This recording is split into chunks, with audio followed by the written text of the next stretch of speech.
Se dice que antes de Wundt la psicología era concebida como el estudio o ciencia del alma, a la cual asociaban a la conciencia y aquella facultad exclusiva del ser humano, es decir, la razón y el entendimiento. Por lo tanto, la psicología estaba ligada a la filosofía. También se ha distinguido a la psicología en dos etapas, la etapa precientífica y la etapa científica. En la etapa precientífica encontramos que se remota desde los estudios de los griegos hasta los mediados del siglo XIX.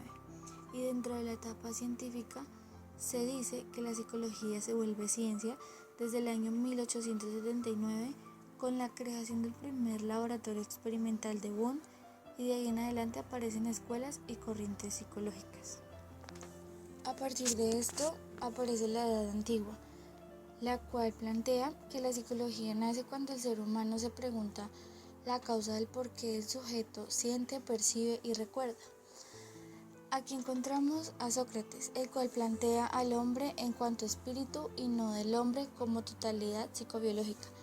Él estudia el alma, la fuerza atrapada en un cuerpo. Seguidamente encontramos a Platón, el cual llevó a cabo un estudio del alma, es decir, la psique, y la dividió en tres partes: la racional, que es la cabeza, la irascible en el pecho y la apetitiva se sitúa en el vientre. Para Platón, el alma era separable del cuerpo, como también eterno e inmortal. Luego encontramos a Aristóteles, el cual niega rotundamente la idea de Platón, es decir, Aristóteles negó que el alma estuviera separado del cuerpo. Para él, esta no es algo distinto a la operatividad y funcionalidad de un cuerpo, por lo tanto, él no podría estar separada. El alma es aquella por la cual vivimos, pensamos y sentimos.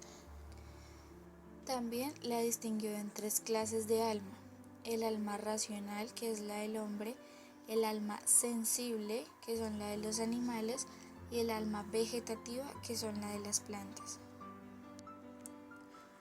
Seguidamente encontramos la Edad Media.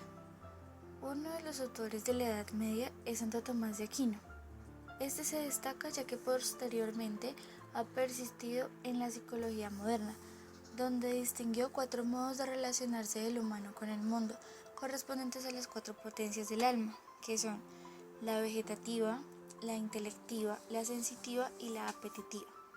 Santo Tomás de Aquino estudia especialmente como humano su alma intelectiva, dedicando apenas atención al componente del mecanismo animal del humano en favor del estudio de la facultad superior.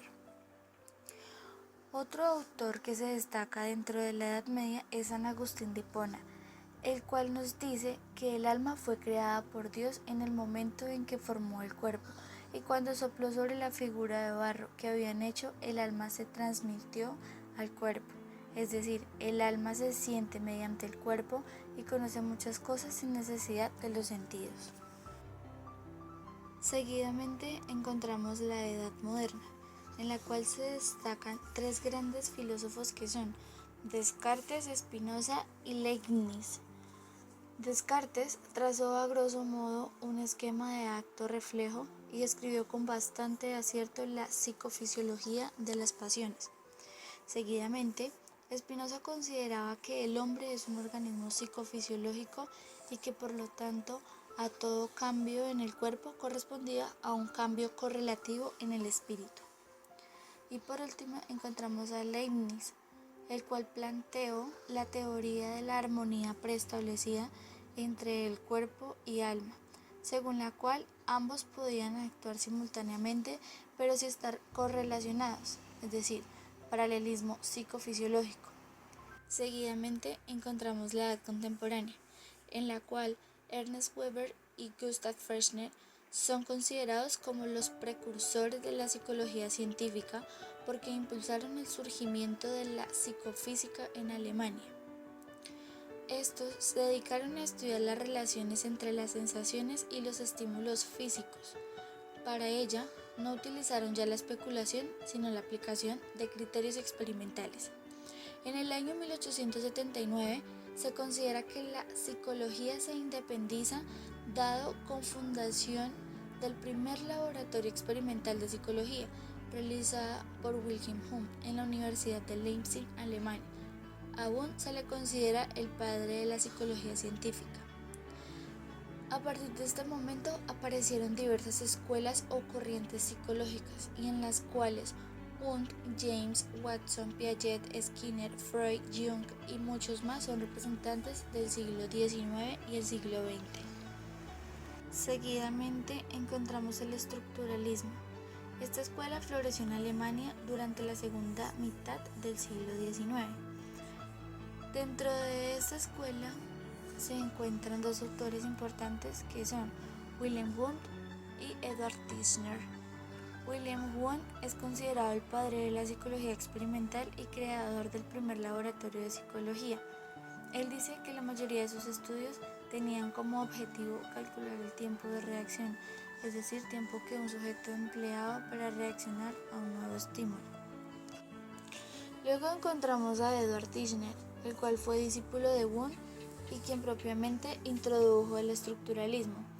El método empleado en sus investigaciones fue la introspección analítica, es decir, autoexamen de nuestros propios estados emocionales y nuestros procesos mentales. El objeto de estudio es la conciencia, y la idea principal de los estructuralistas se fundamentan en el elementalismo y el asociacionismo. La mente o conciencia inmediata no es algo sustancial, es sino un proceso. Seguidamente encontramos la corriente del funcionalismo, la cual se considera el primer enfoque de la psicología americana. Surgió a finales del siglo XIX y la primera década del siglo XX. Uno de sus autores más representativos es William James. James consideró un error separar la estructura mental en partes elementales.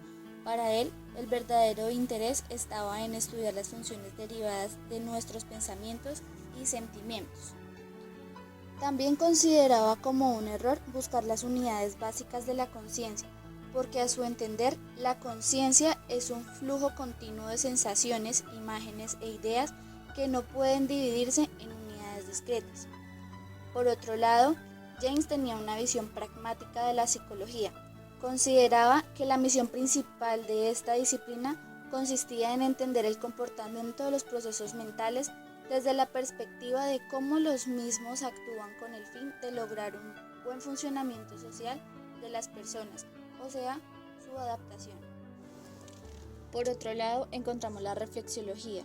Uno de los principales autores de esta corriente es Iván Petrovich Pavlov.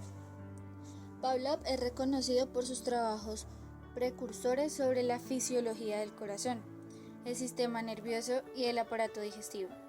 La corriente psicológica de la reflexiología influyó decididamente en el conductismo de Watson y en general en la psicología objetiva. Uno de sus más valiosos aportes fue el estudio del organismo completo, que le permitió llegar a la conclusión de que éste podía reducirse a la cadena de reflejos que se daban en él. Otra de las corrientes es el conductismo. Esta escuela nueva psicológica surgió a mitades del siglo XX. Dentro de esta encontramos a dos autores, Watson y Skinner. Watson es considerado el fundador de la psicología conductual. Consideraba que el único modo de entender las acciones humanas era a través del estudio de su comportamiento. El método de investigación utilizado es la observación y la experimentación. El objeto de estudio es la conducta observable. Abandonan el enfoque vinculado al estudio de los procesos mentales, dada la imposibilidad de materializarlos y así poder estudiar de una manera científica. Consideraban que la psicología, para dominarse ciencia, solo debe dedicarse al estudio de la conducta observable. Consideran al ser humano como una suma de condicionamientos, y es donde aparecen el condicionamiento clásico y el condicionamiento operante. Por otro lado, encontramos a Skinner. Skinner diseñó sus investigaciones siguiendo los principios del conductismo. Propuso las técnicas de modificación de conducta, sobre todo el condicionamiento operante, como herramienta de cambio de las acciones humanas. Skinner concluyó que el comportamiento se podía condicionar con el empleo de refuerzos tanto positivos como negativos. Otra corriente fundamental es el psicoanálisis. Esta corriente surgió a finales del siglo XIX. Uno de sus autores más representativos es Sigmund Freud, creador del psicoanálisis, médico que se dedicó a estudiar en el área de la neurología. Aparte, estudia la histeria y comienzos con técnicas hipnóticas. Por medio de este estudio, desarrolló una terapia que se le conoce como el psicoanálisis. Seguidamente encontramos el cognitivismo, orientación aparecida a mitades del siglo XX. Sus autores más representativos fueron Piaget, Vygotsky, Ausubel y Brunner. Su objetivo de estudio fueron los procesos cognitivos básicos implicados en la recepción, el almacenamiento, la interpretación y la salida de la información. Establecen un paralelismo entre ordenadores y seres humanos a la hora de procesar la información. Por último, encontramos la psicología humanista. La psicología humanista guarda estrecha relación con la psicología existencialista, que busca el restablecimiento del sentido interno de la identidad y de fuerza de voluntad. Este movimiento es liderado por Abraham Maslow y Carl Rogers, que buscan una reorientación de la psicología. Expresan que toda persona tiene fuerzas constructivas en su personalidad y la psicología debe procurar un estudio de equilibrio personal.